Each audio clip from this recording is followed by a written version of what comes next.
Welcome to the Studio Chat podcast. My name is Barbara Thompson.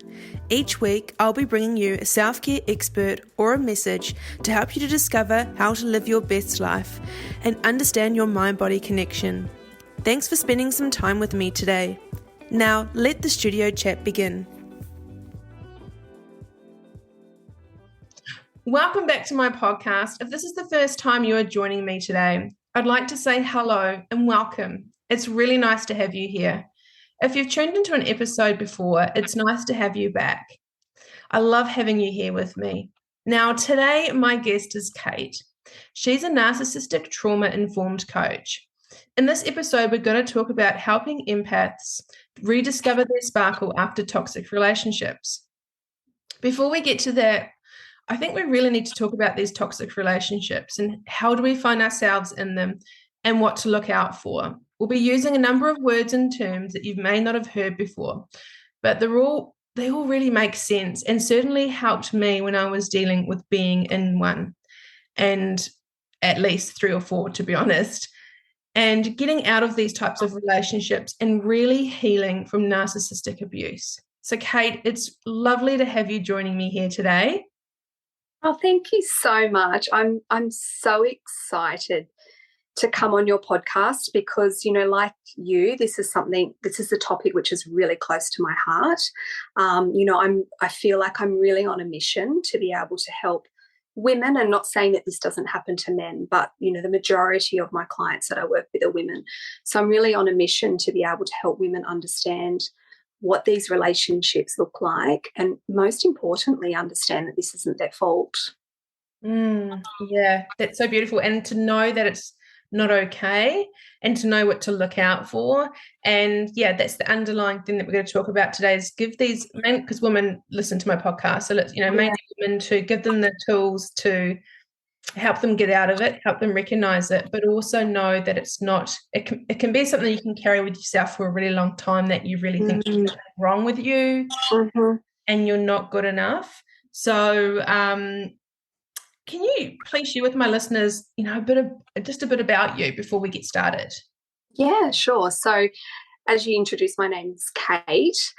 Outside of what I do, I'm a single mum to 2 boys who are 10 and 12, and I've been a single mum now for 9 years. So I am a narcissistic trauma-informed coach, which is quite a mouthful. Yeah. But basically what this means is that I specialise in narcissism and narcissistic abuse. It's a very particular type of abuse. It is quite debilitating for those people who have been through it. And I look at it from a trauma-informed lens, which means that understanding that this abuse, and we need to label it as abuse because that's exactly what it is, but it causes trauma. So when we look at things, everything from a trauma-informed lens, we can start to understand that it's not the victim, or I like to say survivor, it's not their fault what they've been through. And when we go through trauma, we have a specific way of reacting. The nervous system reacts in a certain way. So that's where I'm a little bit different to maybe a traditional therapist. I use a lot of subconscious-based therapies, and I also do a little bit of inner child work as well, because we know that talk therapy is fantastic, don't get me wrong, and I use that as part of my therapy as well, because people who have been through this abuse don't often know they've been through the abuse. They don't know it's abuse. So they need to be validated in what they've experienced. But part of my therapy focuses on that part where people feel really stuck. So what I mean by that is that often people come to me and they're like, I almost feel like I have a PhD in narcissism. I know everything about it rationally, but yet I still feel stuck and I still keep repeating the patterns. And so my work is about, and what I'm really passionate about is going into that from a trauma-informed lens, going into that part of the brain, the subconscious, where we have our trauma stuck and why we have things on repeat and we're not even conscious of why we're doing it. So I guess, that's exactly what I do. And I'm so passionate about it. It's Me too. Absolutely my mission in life now. Yeah, it's a big part of my mission too, is Yeah. to bring awareness to it and to help people have that voice, because you can be stuck in it for a really long time, because a lot of people may hear, if someone's, the thing is, we spoke a little bit before we recorded this podcast, we spoke a little bit about the media and just, I guess, social media and just the way the world is now. That word is used almost like self-care, almost like anxiety. It's a word that a lot of people hear on a daily basis: narcissistic, narcissism, blah blah blah. There's so many different various types of that narcissistic approach, but also a lot of people, if they haven't been in it, can really roll their eyes, glaze over, and be like, ugh, like, just you get out of it. If someone's not treating you right, or, oh, I wouldn't put up with that. Like, why do you put up with that? And I think, I'd love to hear your point of view on why people get stuck and why people actually may know that they're in something that isn't healthy or probably not good, but they really love this person, and why can't they just leave? Yeah. And I think this is a really important thing to talk about, because, like you said, as a society, we almost victim shame the people that stay in these relationships, and we say, oh, well, if it was that bad, why didn't you leave? But understanding it from a trauma perspective. So when we're in these relationships which are abusive, which are toxic, there's an imbalance of power. That's how this what we call the trauma bond starts, where there's an imbalance in power, which is exactly what happens in relationships with narcissists. So it's kind of twofold. So we have the abuse cycle, which we can definitely talk about, but we have extreme highs and lows in these relationships. So what happens is, when we have an extreme high where things are really fantastic, and, we know that abusers are not abusive all of the time, okay? Most people, if somebody was awful to you all the time from the beginning, we certainly wouldn't get in the relationship. So abusers aren't abusive all the time. They can be really lovely. And that, I think, is really confusing for the general public. They don't understand that. And that's where we do this dance with the abuser. So when things are really good, they're amazing. And most of my clients that I work with just say, I've never felt this incredible before. And so we produce all these feel-good hormones. So one of them is called oxytocin. And we feel amazing. But then when it's really bad, it's terribly bad. And we produce then these stress hormones. So cortisol is one of them. Now, what happens when we're on this constant roller coaster? Our body actually gets chemically addicted to these hormones. So it's like, when we're in this abusive situation, when it becomes really bad, we're almost chasing the highs again. We're chasing that initial part where it's amazing and what we call love bombing, because the body is craving it. So that's why people stay initially, because they're chemically addicted, and there's this imbalance of power. Now, the other reason why people stay is because this abuse is trauma to the nervous system, and trauma is simply an overwhelm, anything that causes an overwhelm to the nervous system. It doesn't have to be a huge event. It can be anything at all. And that's exactly what abusive situations cause, an overwhelm to the nervous system. And what happens in these situations in trauma is that the body or the nervous system goes into a response which is completely involuntary.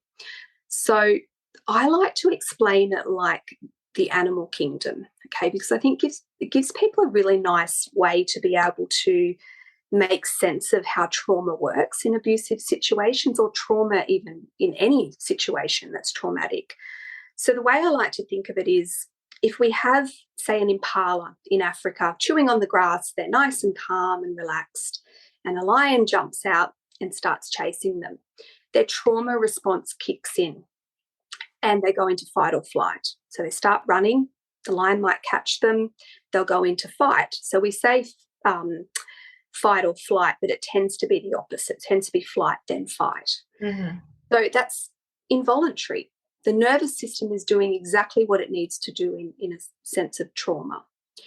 The lion catches the impala and the nervous system says, oh, this is far too dangerous now. So what does the impala do? It plays dead, okay, in a hope to try and keep it safe. And maybe the lion might let go because it doesn't realise, thinks, what's going on here? This is strange. And then the impala can run away. This is exactly how our nervous system works in abusive relationships. This is why people stay, because the nervous system is experiencing trauma and it goes into this involuntary response. So people feel anxious, anxiety, constantly feeling like they're running on adrenaline. But then after many years of being in this abusive situation, they go into playing dead. They go into playing freeze, or even what we call fawning, which is where they try to appease the abuser. Okay, so this is why people stay, because it feels safer for the nervous system to stay, and they go into this situation of almost playing dead.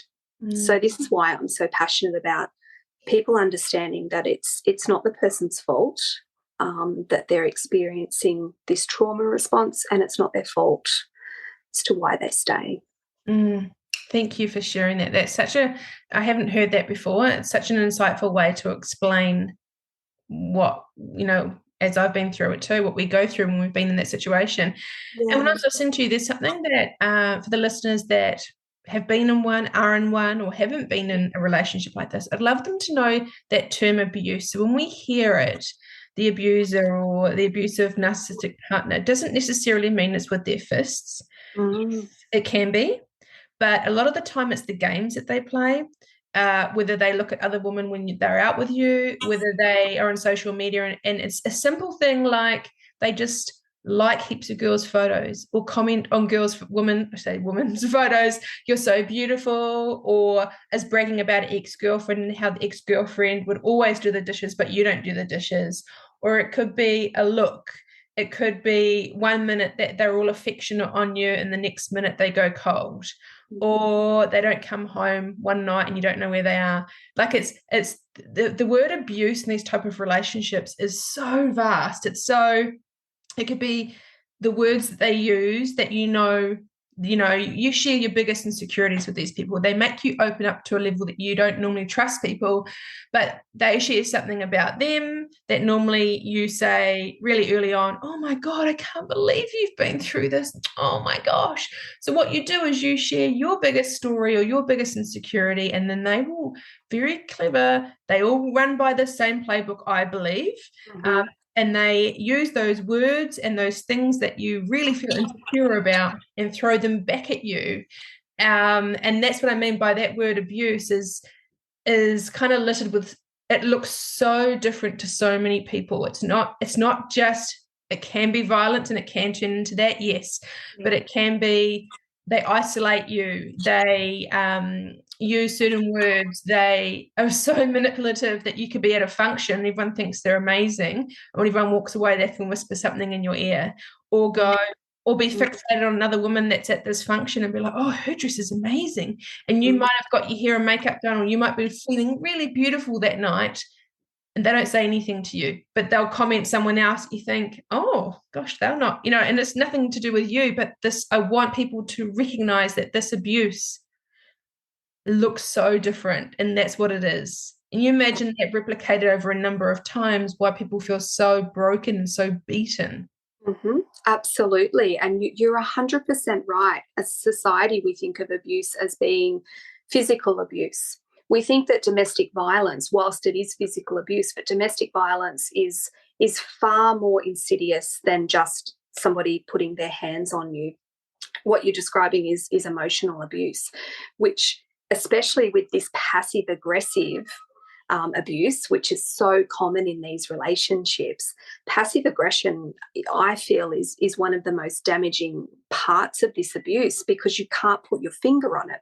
Yeah. So it's not necessarily what they say, it's what they don't say often. So like you said, the example of commenting on somebody else's dress and how good they look, they're not saying anything to you, but it's what they don't say to you that is so damaging. So often you find in these relationships with narcissists, it's very common that they don't do name calling. I mean, they can, definitely, especially when you're really involved in that cycle of abuse and you're sort of as low as you feel you can go, that's when the name calling might start. But often there's no name calling, and it's this passive aggression. It's this triangulating you against other people as well, which is so common, and it's all in an attempt to chip away at your self-esteem.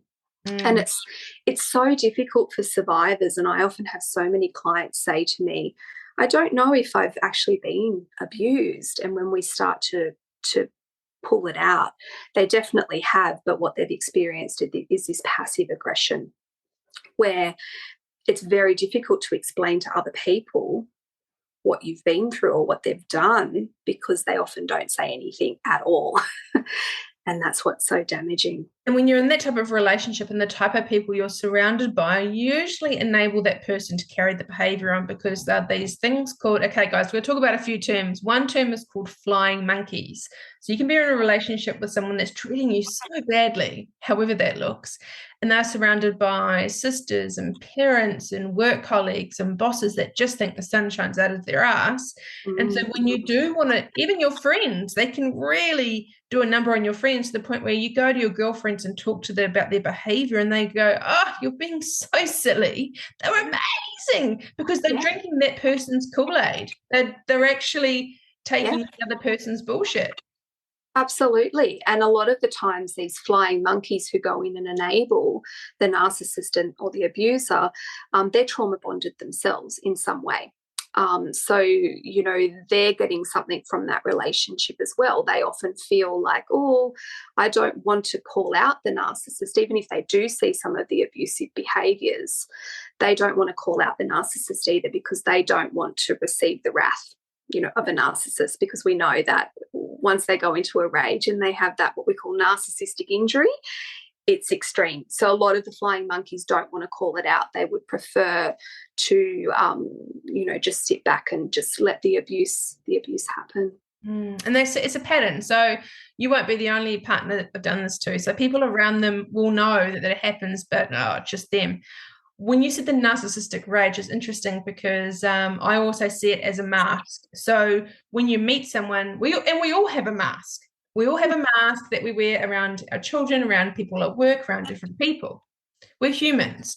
But these type of people will wear a mask, and then it can be 1 month, 1 year, 5 years. The mask falls off, and that's when they're narcissistic rage. And usually it's around something that there's no fresh salmon at the supermarket. That happened to me. And the guy just flipped his lid from 0 to 100. And I just sat in the car and watched this person literally almost demonize. Like it's almost like there was someone else sitting next to me for that half hour that they just, and I was in the car and they were doing like putting their foot down and doing skids around the corner, because it was like a little kid had a temper.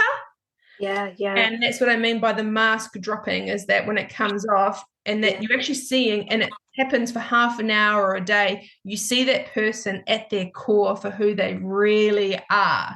It's a shock. Like it's when something happens, you go, oh my gosh, this person's like, I think it's really, they are having a temper, aren't they? Yeah, they absolutely are. And the way that I work, and, I do understand how narcissists actually form, but what you're describing is it's like a child stuck in an adult's body, and that's exactly what they are. So we know that they do have these inner wounds. They've been wounded as a child, and there's a number of reasons why that occurs. Often to do with family dynamics and things that have happened in their childhood. But what happens is this mask that you describe, or what I like to call protector parts, and we all have them, but for narcissists, it's so strong. There is no kind of true self anymore. And so these protector parts that they have, which is all these traits that we have of narcissism, like lack of empathy, grandiosity, all those things that we tend to know as being narcissistic, that's the mask. That's the protector parts that are there. And if you dare kind of poke around at what that inner wound is that they have, it's like, oh, you have absolutely poked the bear, and that's where that childlike rage tantrum comes out. Usually when they don't get their own way, or you're trying to call them out on something. Yep. Trying to criticize them, because that's poking that wound that's there of they have a lot of core inner shame, actually, narcissists, and so they mask it with all of these narcissistic traits that come up. Yeah. Okay, so we talked about the cycle. I read a book, and it was something that was by I've read it back to front so many times, and it was all about psychopaths, because I've been involved with psychopaths, and it was all about, they have it's like I said, a black book. It shows you, this is the cycle, this is what happens, and they bring flowers home, then this happens, and then, so can we just talk about how we find ourselves in these relationships, as in, how do they start off, and that cycle that people go around and continually do it for, people say normally about 7 times minimum, that people go through this cycle and then be like, oh, maybe this isn't love. Maybe I need to get out. And then before we can have those thoughts, we're back at the love bombing stage, where they might take us out for a dinner, and over time, how these narcissists try to get us back, the effort gets smaller and smaller. So the grandiose, when women come to you and they say, oh my God, I've never felt so amazing, I've never done anything. So they'll go, the first gift might be a 5-day trip. I'm just saying, putting something out there, 5-day trip to Hawaii. They pay for everything. Everything's amazing. They buy you like everything. They pay for everything. It's just incredible. Like, it just blows your mind. And then we'll talk about the cycle. And then you come to that love bombing stage. And then from Hawaii, it goes to a weekend away. And then from the weekend away, it goes to picking up the groceries one day, to, oh my God, they got me flowers, to, oh my God, they brought the rubbish in. And you can see quite quickly how the cycle, what you as a human allow, and that you continue the cycle, the other person tries less and less and less, and they think, oh my God, I just need to bring the rubbish in for her. I can treat her like, I know this happens to you guys too, I can treat her like absolute crap. She's always going to be there for me. Yeah. So let's talk about that cycle. So the first cycle is you meet someone, oh my God, the soulmate gets mentioned. I've never met anyone like you before. You were so incredible. I've never been able to talk to anyone. You can tell I've been through it. I've never been able to talk to anyone like you before. Oh my God. And then they want you to meet their family straight away. They put you on a pedestal. So is this love bombing? Yeah, it is. So abusive relationships always follow the same cycle, whether that's with a narcissist or someone who's toxic. If there's abuse, it follows the same cycle. So it starts off with the love bombing, which is exactly what you've described there. Now, red flag for your listeners, these are the things that you really need to be looking at if you're being love bombed, okay? Now, if you're codependent, which we can talk about as well, love bombing is really going to light you up, okay? And I'll explain why that is. What does codependent mean, just if people don't know?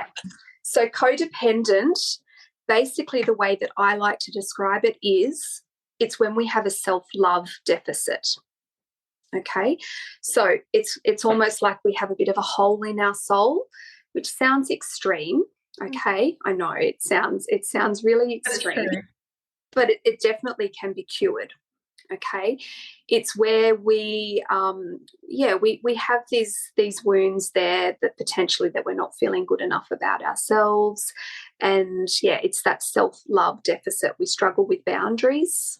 Okay, setting boundaries with people can feel really mean when you're a codependent. Now, the positive about being a codependent is it can be healed, okay? And we know that all codependents are empaths. Now, empaths feel the energy of other people. They feel emotions of others like it's their own, okay? And these are our natural healers. And it's a true gift. So all codependents are empaths, but not all empaths are codependents, okay? So not all empaths. The difference is that we want to become empowered empaths. The difference between an empath and a codependent is an empath has really strong boundaries in place so that other people are not sapping from them, taking their energy. So they don't have that self-love deficit that a codependent has. So once we take someone, Sorry. So once we can take someone from being codependent to being an empowered empath, it's just a true gift. You know, we see them skyrocket, which is, you know, something that I really love to see. Yeah, and a true empath, do they use their intuition as well? Yeah, they do. So empaths, codependents definitely have, because they're empaths as well. Empaths always have a really strong intuition, much stronger than the general population, because they're able to feel energies so intensely. The problem is that when we're not an empath who has been able to set really strong boundaries for ourselves, we kind of, how do I explain it? We don't know how to protect our own energy, I guess, and we sort of give away our energy. To fill ourselves up. So we dismiss how we feel. We dismiss, oh, that could be going on. Oh, what do I know? And as long as people around us are happy, we'll be happy. That's exactly right. And we override that intuition all the time. So our intuition comes from our subconscious part of our brain, or our gut. We often say our gut feeling, but we override it all the time with our rational part of our brain, which is a different part of our brain. So we often get those red flags. We feel something's a bit off, but we think, oh, that's a bit mean. I don't want to judge somebody so harshly. But once we can understand what boundaries are and understand that they're self-care and it's not being mean, then we can really start to tap into that intuition and feel it in the beginning. Okay. So love bombing. So yes. Yeah. So love bombing, it's basically when it's too much too soon. Okay, so somebody coming in and they're showering you with gifts straight away. They're telling you that they've never felt this way before about anybody else. Okay, and if you have that bit of a self-love deficit, that feels really good, right? It does. It feels amazing when somebody tells you that. And so it's somebody wanting to come in very quickly, push the relationship along very, very quickly.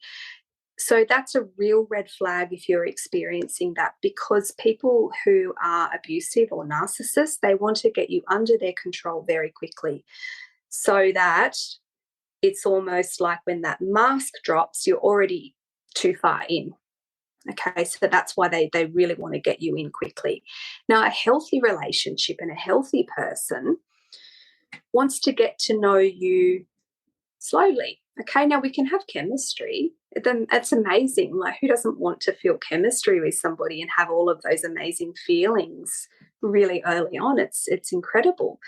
But a healthy person won't want to move the relationship quickly, because we want to get to know somebody else's values and if our values align with them. And that takes time. We can't get to know somebody's values and if they're aligned with us within the space of a week or even a month. But narcissists and people who love bomb do that. They're very quick to move in. It's, you know, they'll drop the L word very quick into the relationship and get you into that abuse cycle and get you almost vulnerable. So intense. It's really full on. They ring you all the time. They'll text you all the time. They want to see you all the time and just spend all this time with you. And when they're with you, they just are like, you know how I was talking about flashbacks before? When you heal, it gives your brain flashbacks. And I just got one then of a particular night that it was very early on in a relationship, and we went out into the city and had some dinner, and the person I was with was telling everyone, and I mean the taxi driver, the person that served us, the owner of the restaurant, oh my God, look at my girlfriend. She is so beautiful. Isn't she the most beautiful person that you'd ever, oh my God, Barbara, you're so beautiful. And I was like, oh, I'm so uncomfortable, but this is really nice. Of course it's really nice. But imagine that really early on, being with someone who apparently is your soulmate, and literally would stop people on the street and go, oh my God, I'm with her. Oh my God, I can't believe I'm with someone like you. Yeah. And it's an incredible feeling, and it fills you up, and you're just on this incredible high. And that's where we produce all of those lovely feel-good hormones at really high levels. So that's the love bombing phase. Once you start to heal, so when I work with my clients and we start to heal up that self-love deficit, they don't receive the love bombing in the same way. So somebody doing that to you when you have healed feels very, very different to when you're in a place of codependency, because it's almost like, hang on a second, you're coming on way too strong and you are really invading my space and pushing my boundaries. It would feel icky and not genuine. Yeah, definitely. You really notice the shift once you start to heal up. What's the next stage? So the next stage tends to be the devaluation. Okay. Now, there's no time frame. So some people will say to me, especially when they've been with a narcissist or a psychopath or whatever it is, and then they move on to the next supply, we call it. And then that relationship can seem to go on and on and on for a long time. And it's like they're still in this honeymoon phase. What is going on? So the time between love bombing to devaluation really depends on the person that they're with and how strong or weak their boundaries are, or how codependent they are. Okay, so sometimes it could take a long time for the narcissist to crack through. And so they need to use love bombing for a very long time. For some people, it's a couple of months, and then they take you into the devaluation stage. So it's very different per person. The devaluation, this is where they start to basically chip away at your self-esteem. This is where all those things that they initially said they loved about you is now really annoying about you. This is where in the beginning, in the love bombing phase, where they may have got to know all of your insecurities and your vulnerabilities, this is where they may start to throw them back at you and say, well, you're insecure because of your past, you're traumatized, or whatever the case may be. This is where the gaslighting really starts as well. Okay, so doing things often in a passive-aggressive way. So like you explained about flirting with other women, not necessarily overtly flirting, but like you said, liking people's pictures on social media, that passive-aggressive kind of stuff. And then when you come to them with your concerns, they say to you, oh, you're just overreacting, you're dramatic, or it's just a joke, or you're so sensitive. And that's exactly what gaslighting looks like. Or so that relax, chill out, relax. Yeah. And if you're already somebody who has a little bit of that self-doubt about yourself, and you're an empath, and as empaths, we are people that tend to really overanalyze ourselves as it is, and we're our own worst critics often. Then somebody and especially your partner who you love, they come to you saying, you're this, you're that. Well, what do? We go inwards and we start to really question ourselves and question if we might be the problem. So it's all this projection that they start doing. A lot of narcissists will accuse you of cheating, and you'll spend a lot of your time defending yourself why you're not a cheater, when the reality is that it's exactly what they're doing to you. So what's projection? Because I know that's another word that comes out a lot now. Oh, you're projecting on me. So for people that are listening that may not know, let's just do it in a relationship. So what does projection look like? You just mentioned it, but what does it actually mean? Yeah, so projection is where somebody is projecting either the things that they're doing or their insecurities or their faults. They project them on to you. So an example might be with a narcissist, in the devaluation phase, they're not loving, they're very cold, they don't give you much, and then they will then project onto you and say, well, you don't love me, you don't give me any attention, or again, you're cheating. So it's all the things that they truly are that they start accusing you of being. And as an empath, you take that to heart and you really start to question yourself, because that's what we do by nature. That's what healthy people do. When somebody comes to you with an issue that they have with you, you take it seriously.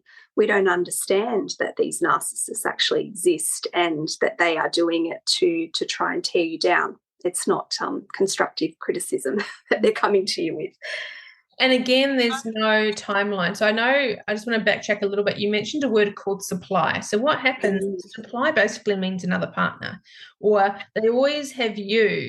They also have other friends or other people that they talk to that fill their tank up. And supply means narcissistic supply, that these are people around them that make them feel good, but they're also grooming them that if they get sick of you, or there's someone else that can give them more than what you can give them, they'll drop you like as quick as ever, go to that other person, and when that other person is sick of them, they'll come back to you. And it's just this whole, again, that's a cycle within a cycle. Yeah. There's no time frame around all of this. So when you've met someone, oh my God, we're in love, and then all of a sudden they start to say really mean, hurtful things. So that's the devalue stage. What happens next? Yeah, so the devaluation stage, after that, it tends to be the discard phase. Okay, so this is where they, like you said, they may trade you in for another supply. And narcissists thrive on emotional supply. They don't have a true sense of self. And once we start to understand that they don't operate in the way that normal people do, it's very enlightening for us, because we always project and think, well, how can they treat us like this? I would never do that, because they don't operate the same way. They don't have a healthy sense of self. And so what they do is they use other people in order to be able to feel something about themselves, because there is no true sense of self. And this is where the supply comes in, emotional supply. They need it in order to feel alive, basically. So it can be positive supply. So that's having people admire them, having, most narcissists will have, like you said, other people on the side that they're almost lining up. So when they discard you, they've got somebody to go to. But they also thrive on negative emotional supply as well. So they thrive on drama. They thrive on fighting with people. They thrive on you getting emotional, you breaking down. As awful as that sounds, they do. They thrive on it because it makes them feel powerful. If they know that they can impact somebody, then it's like, yeah, I'm powerful. I feel something. I feel a sense of worth. And that's why the narcissist and the codependent are like a real magnet to each other, because the narcissist uses other people's emotions and supply in order to feel good about themselves or feel something at all. And the codependent needs that external validation. So they give in order to feel good about themselves. So they're just a magnet towards each other. But yeah, the discard phase, it can be that they either discard you, they've got somebody else, you're not giving them the emotional supply that they want anymore, or in some cases you get the strength to crawl away yourself, and then they still discard you. So they just basically act like you didn't exist and the relationship didn't exist, and they don't take any ownership or accountability for the hurt and pain that they've caused. But they'll come back. That's well, yeah, they always come back in some sense of another. But yeah, so normally I'm interested to hear what you think about this. So from my knowledge and what I've experienced is usually in the discarding stage, like when they're putting us down and saying hurtful things, is when they're already seeing the other person. So it may start off just by drinks, or it may start off just by doing rock climbing together or something, and then you'll get a intuition, you'll get a feeling that I think they're seeing someone else, and you start looking through their pockets. People might smell their partner's clothes, playing detective, like looking through their phone, and obviously you always find things. They never hide things, and then you try and say, oh, you're being stupid, just relax, it's just a friend. But what happens is when they're putting you down, they're already starting another relationship, however that may look, with someone else, and that's when they discard you, whether you walk away or they walk away. They've always got someone that isn't just all of a sudden. They've been grooming that person, doing the love bombing at that same time as working with you on something. And then so when you either leave them or they leave you, again, no timeline, but I do find that they tend to come back, and it might be like, hey, Or it might be just a text message or a message on Messenger. Hey, how are you? Been thinking about you. I hope you're doing okay. And then guess what happens? Yeah, they often pull us back into the cycle again. So the hoover, we call that hoovering, where they send out the little bits of breadcrumbs, I guess. And so yeah, you get the text like, hey, are you up? Or what are you up to? Or long time no see. That's a really common one that people receive. One that I got was, you've just been on my mind. Like, yeah. I did something today and you came up in my mind, or we used to do this and I thought of you, and how are you going? I just really miss you. Yeah, very, very common.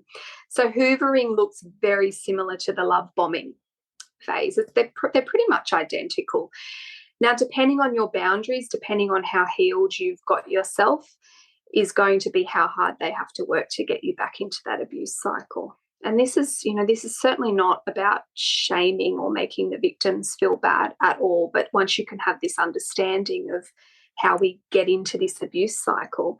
So for some people, it can be a little bit of hoovering, and then before they know it, they're back into the devaluation very quickly. But for some people, it's about the hoovering and a stage of love bombing, and then inevitably you always go back to the devaluation. It's constantly a cycle which never ever changes. And like you said, it's a case of, we know that up to 7 times where people often come out of the relationship and go back in before they're able to remove themselves completely. And these people can't change, can they? I know there's a lot of debate about that. Yeah, there is a lot of debate about it. No. So at this stage, there is no effective treatment for narcissistic personality disorder. There are some medications that they can take in terms of if they're more sort of along the sociopathic tendencies, or they have impulse control issues, that kind of thing. They can take some medication to kind of ease that, like along the lines of people that have ADHD, those kind of symptoms. But there is no cure for narcissistic personality disorder. And the reason why is, like I said earlier in the chat, they have these inner core wounds which are really, really deep, and they are not even conscious of them. So when I work with my clients, we'll often say, because we all have inner wounds, everybody does as humans, but I'll say, look, there may be some inner wounds there that we can start to look at around maybe not feeling good enough or not feeling worthy. And they will say, yeah, I think you're right. Okay. A narcissist will say, absolutely not. There's nothing wrong with me. If they didn't behave the way they did, I wouldn't have to act this way. So we can never get past that mask or those protector parts that they are projecting out to get to that inner wounded child, because this mask is actually become the true self. The inner child, the inner wounded part is it's just inaccessible. And that's why we can't treat narcissistic personality disorder. So they can't change. And I think a lot of people, we get stuck thinking, oh, if I can just love them enough, if I can just if I can change, way, then they will have this light bulb moment and realize all their wrongs. But it just doesn't happen. It's impossible. And also when people are recovering or healing from this kind of abuse, it's really hard to let go of that they won't change. But also when you're looking at the next relationship and the next relationship, they know that you're watching their social media. They know, because guess what? When they got into a relationship with you, the girl before you or the woman before you was doing exactly the same, because it's a pattern. So they know that you're watching them. And that's why they play these games of making their social media accounts public, then private, then public, then just posting flowers on lucky girl, or doing like little things because they know you're watching. And that's the same when they contact you. They will, in the beginning, pepper you with text messages. But when they don't come home, or you think that they're cheating or they are cheating and you want answers and you're trying to get hold of them, they will block you or delete your number or whatever. on their terms, because, oh my God, you're annoying. They could do it to you, but if you do it back to them, they will really quickly block your number. And that's when you get the intuition of, oh, I'm sure that you're talking to someone else, or that girl, because they'll make it very clear who it is. Whoever you think it is exactly who it is. And then you try and talk to them about it, and they'll, like, I know, throw their phone at you and go, oh God, if you need to relax and chill, are you all right? You're mentally not all there. Check my phone. They might chuck their emails or phone at you. But what they've done is they've blocked that person or deleted stuff, and they do that when there's nothing there. But also when you're in that cycle and that you're so deep, when you do find messages and emails and text messages, you still want to be with them, because you just want them to love you, because you're such an amazing person. So what happens over time is you start to devalue yourself even more than what they're doing, and put up with stuff that you shouldn't put up with stuff, because all you want is their love. All you want is their, them. And then what happens is the biggest two things I found was, when you've healed and you someone talks about them, or you see them in public or something, it looks like they've got all their life together. Like all the work you did on them, now another woman is getting all that great person, and they've bought the house, or they've had the kid that you've wanted, or they're living the life that you guys always talked about. They go to the places that you guys always wanted to. Oh my God, it's all me. It was all me. Like, I'm the one. And they can be living this great life, which their mask hasn't fallen yet, or their other person is just putting up with their shitty behavior a little bit longer. But also, the thing is too, is involved in all of that, we touched on it before, is just one thing I would love people to know about is triangulation. Because it's so strong, especially in my experience, it came in the form of ex-girlfriends, and that we can be friends, and there's always two or three of them that, oh, no, we don't want to sleep together, we're just friends. And you believe all this stuff. And every time they ring and you get shitty and you get that funny feeling in your tummy, I want you to listen to that. Yeah, absolutely. A woman's intuition, and a woman who's an empath, your intuition is next level. It is never wrong. And I say this to my clients all the time. That initial thought that you get in those first few seconds, trust it. It's always right. A woman always knows, especially a woman that's an empath. So yes, if they're getting phone calls from ex-girlfriends, I mean, that in itself, 99% of the time is abnormal. I mean, I certainly, I'm not saying that people can't be friends with exes. However, if somebody's ex is constantly calling and that's making their partner feel uncomfortable, that's not a normal situation to start with. But yes, this triangulation, it's about it's a manipulation tactic. It's used to chip away at your self-esteem, so kind of pit you against other people, so you start to question your own self-worth. It's also used in a way of, for example, say a situation where a narcissist has an ex and they share children and they've got a new partner and they don't want you to get too close to each other because the ex might tell the new person some awful things. They start to triangulate you against each other. So they may start to say little things about their new partner to you, or they're not, sometimes I have to pull them up on how strict they are with the kids, and you think, oh, I don't like this. And so you start to dislike the new partner, and then they start to tell the new partner things about you. You're crazy, you call them and you abuse them, or whatever it is, with no context behind it. And so they triangulate you against each other so you can't get too close. So yeah, it's used in two different ways. It's used with, like you explained, around these other supplies where you start to question your own self-worth and what's going on, and then it's also used to keep people away from each other. Wow. Because if a guy says someone's crazy, red flag. Red flag, 100%. Most of us women, we're not crazy. They make us, I don't even like that word. I don't know that they make us crazy, but that's when you send them like 50 texts because you're so enraged and you want an answer. But that's just a red flag that if a guy ever says someone's crazy or an ex is crazy, run. Absolutely. We need to be asking, well, why are they acting crazy? Because in the context of these abusive relationships, it's what we call reactive abuse. So it's where that person, like you said, they don't make us crazy, but you can feel like you're going crazy. And so you are acting out of character. You're calling them, you are being abusive, because you're reacting normally to a completely abnormal situation. And so that's what reactive abuse is. And this is why it can be so damaging for the victims of this abuse, because they can start to act in ways that feel really scary to them. And then that's why they can start to question, well, am I the problem? Because I really am acting out of character, and maybe I am crazy.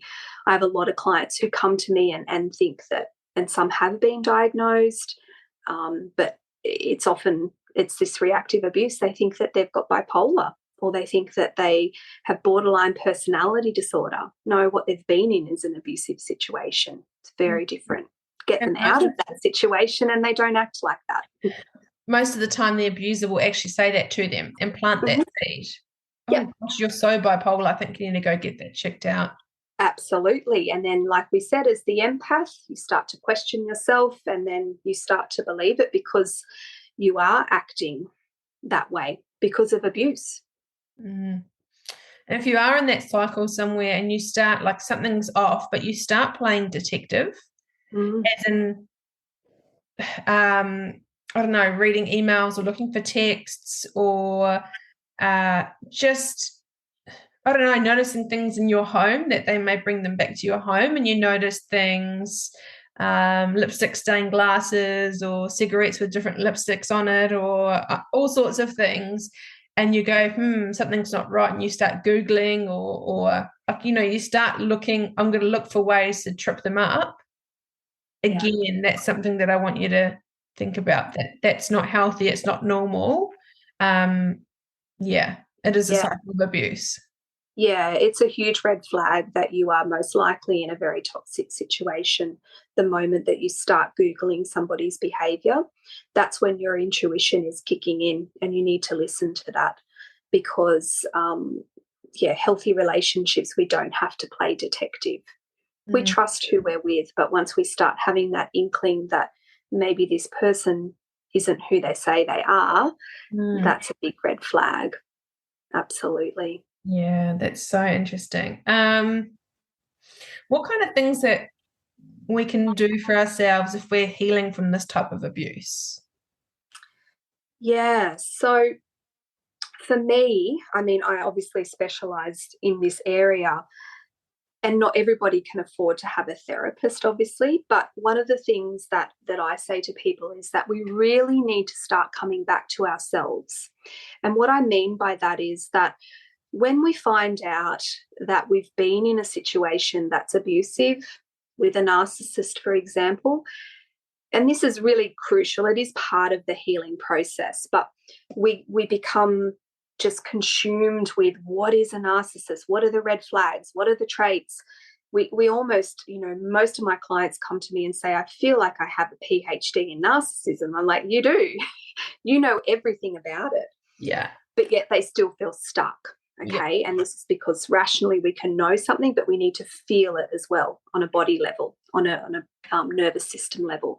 So what we need to do is start coming back to ourselves. We need to, at some point, know that they're toxic, but then we need to start to heal ourselves, because that's what causes the trauma. Is what we're left with is the feelings of lack of self-worth and not feeling good enough, ruminating on, often, most people, when they're looking at the new supply or the new partner that they have, well, what's going on behind that when they're looking at it? The most common thing is, what does she have that I didn't have? Okay, so that comes back to that wound that we have of not feeling good enough.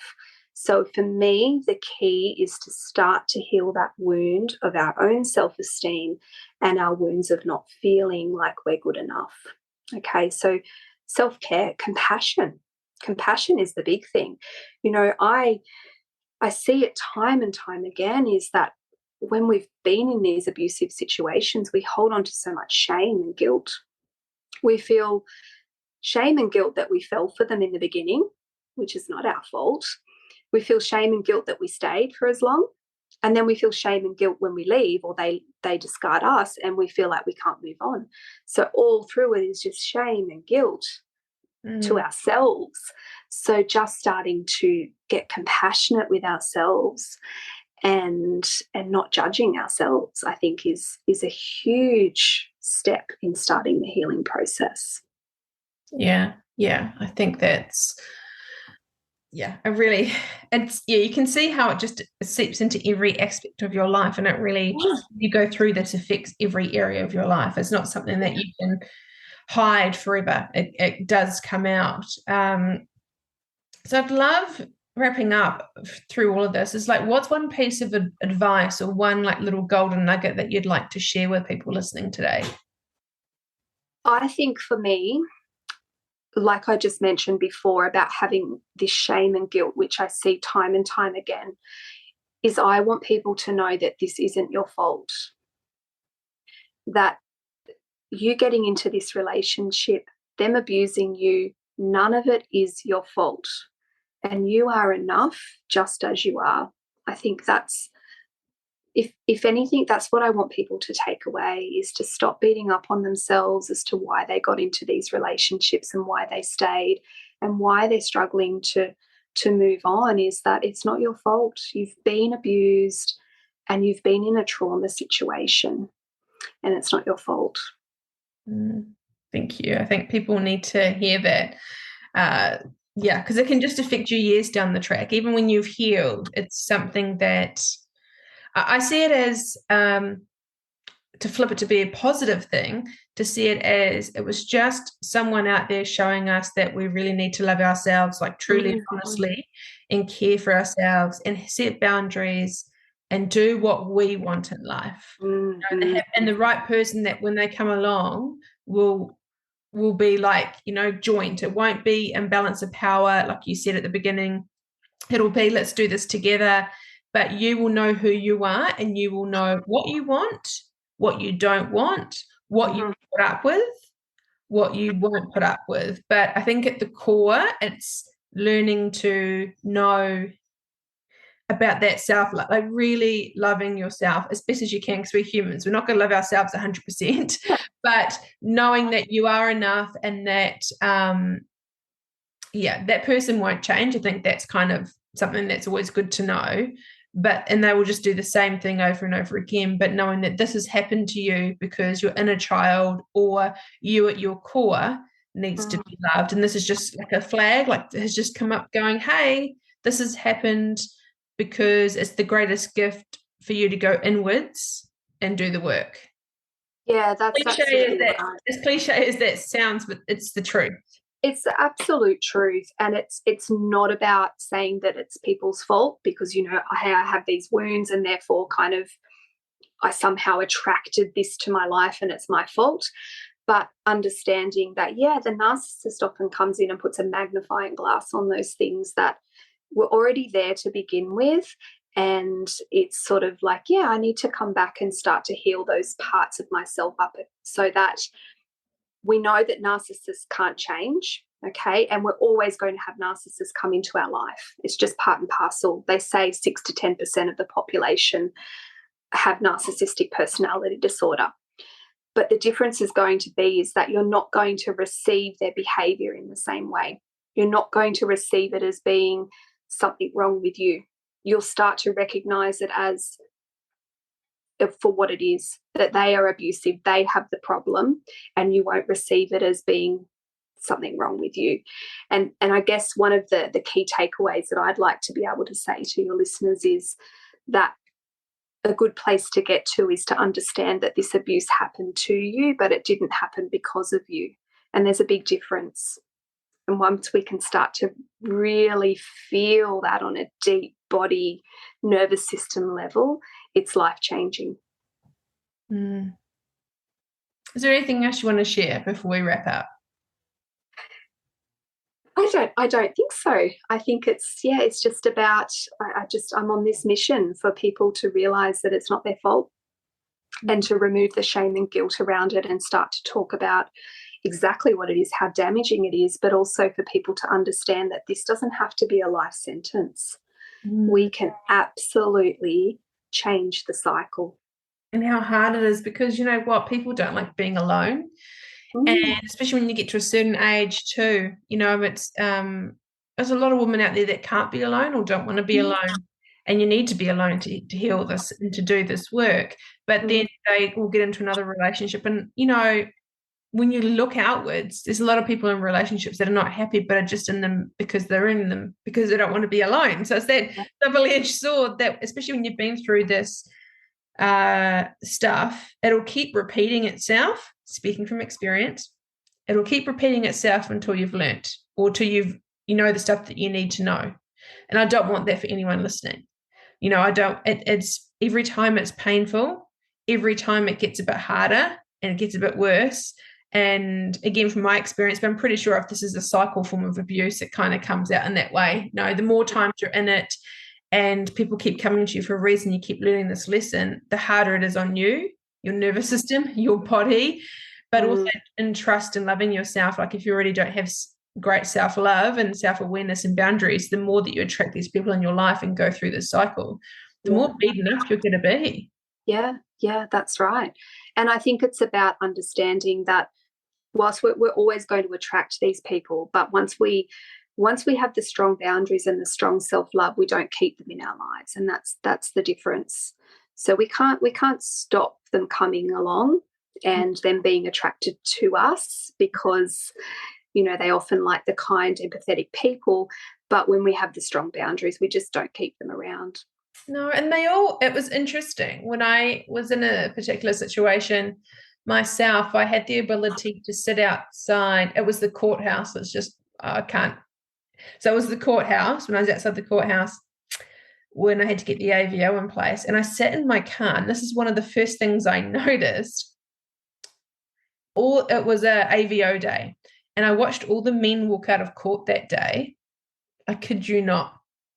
Same type of haircut, checkered shirt, same type of pants, like all that really clean shaven. Like I was like, holy shit, they all look the same.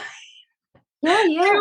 They all had the same style, the tight pants over their bums were tight, the pointy shoes, the polished shoes, the tidy, like everything was very tidy. They smelt good.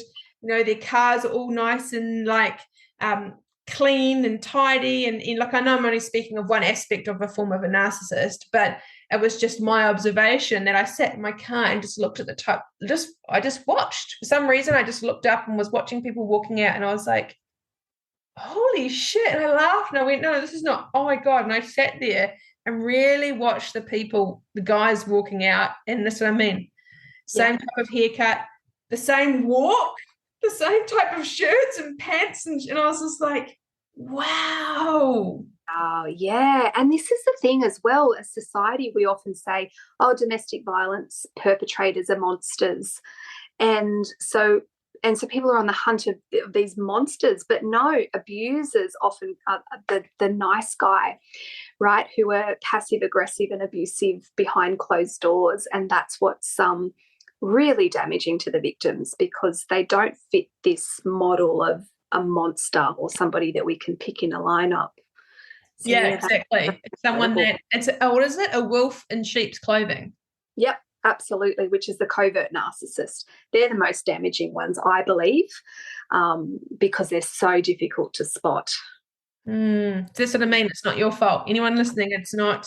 It is not your fault. Not your fault. So for anyone that's listening today that for themselves, or they may know someone that would love to know a bit more about this or work with you, how can they find you?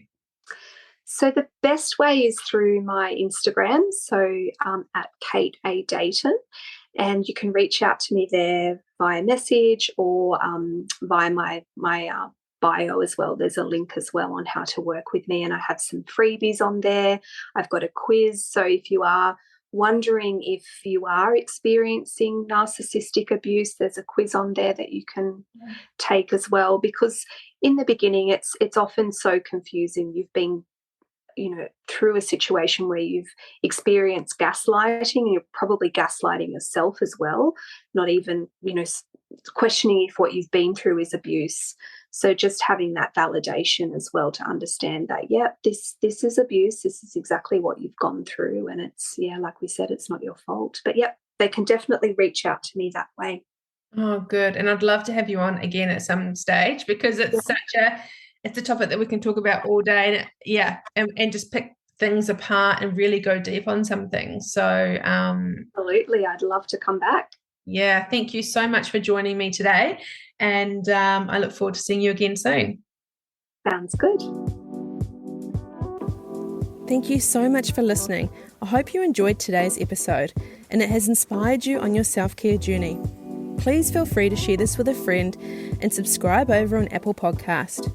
I really love hearing your feedback, so guys, please feel free to write a review on Apple and let me know which part of this episode resonated with you the most. To fall in love with yourself is the first secret to happiness. To find out a bit more about Self-Care Studio or the Studio Chat podcast, head over to my Instagram page, self_care_studio, or on my website, selfcarebybarbarathomson.com.au. Really look forward to seeing you on the next episode. Look after you. And I'll catch you soon. Bye!